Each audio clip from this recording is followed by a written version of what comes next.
With us now are our political insiders, National's Judith Collins and Labour's Grant Robertson. Grant, funnily enough, I do want to start by asking you, look, we had Josie Picani on this morning. She described this as gotcha politics. You guys have been got. Oh, there's no doubt that somebody in the National Party will be very pleased with themselves for having dug all of this up, but I don't think New Zealanders are that interested in gotcha politics this close to the election. They're interested in, you know, whether or not there are going to be jobs for their families and what kind of schools their kids go to, and that's what we're focusing on close to the election. And that's exactly the defence which John Key was taking on the last round of gotcha politics when his ministers were under fire over the Dongwa-Lu relationship. Josie, Grant, made the point that if this letter is in isolation the only thing to come out, it's probably going to be fine. If there's more to come, though, it could be very, very damaging. Do you believe there is more to come?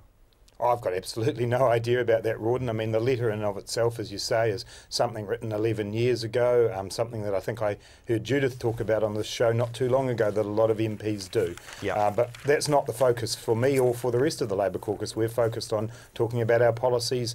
We've got 90-odd days to go to the election. There's a very important set of discussions for New Zealanders to have.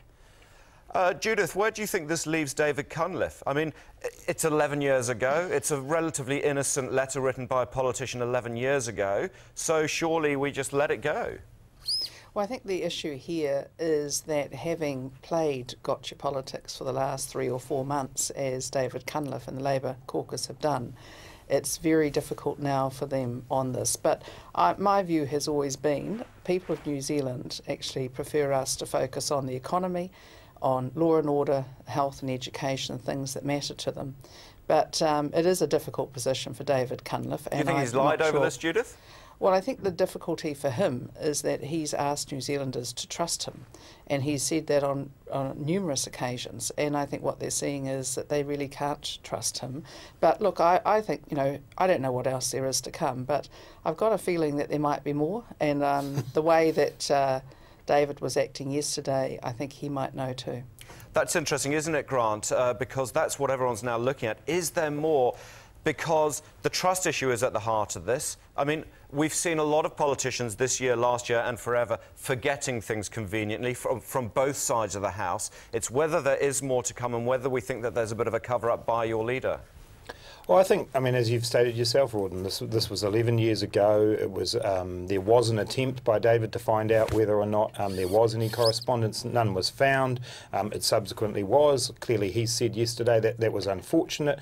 But I think New Zealanders will judge the Labour Party on the policies that we take to the election, the kind of country that we want to build, a fairer country, one where everybody gets the same opportunities. They're the issues people will be talking about over the next 3 months. They will also, though, be talking, Grant, let's set David Cunliffe's position aside for the moment, about the donations. I mean, Labour did go after Dongwa-Lu for donations to the National Party. Now we're being told $15,000 worth of donations to the Labour Party.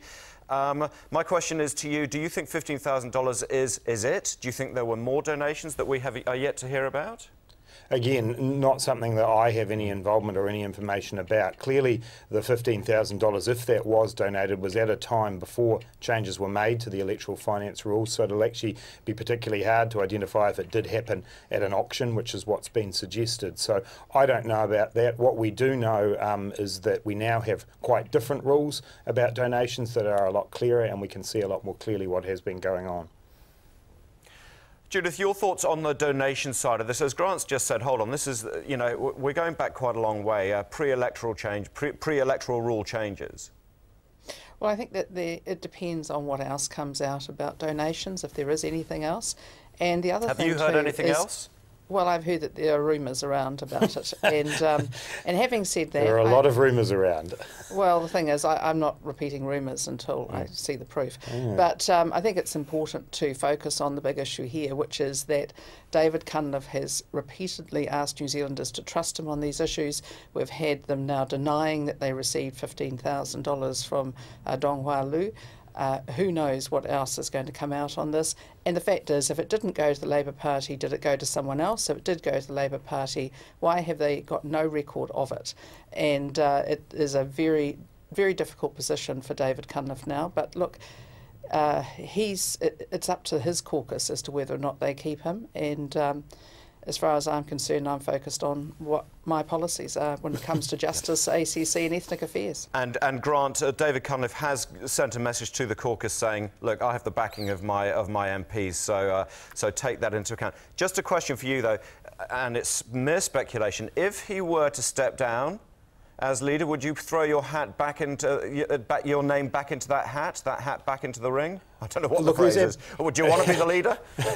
There's absolutely no indication that David's going to do that, so it's just simply not an issue. Obviously, I put my name into the ring last time. David won that contest fair and square, and I'm just focused on the fact that we've got an election in 90 days' time, some very important decisions for New Zealanders to make about the future of our country. Absolutely right. Grant Robertson and Judith Collins, thanks for your time.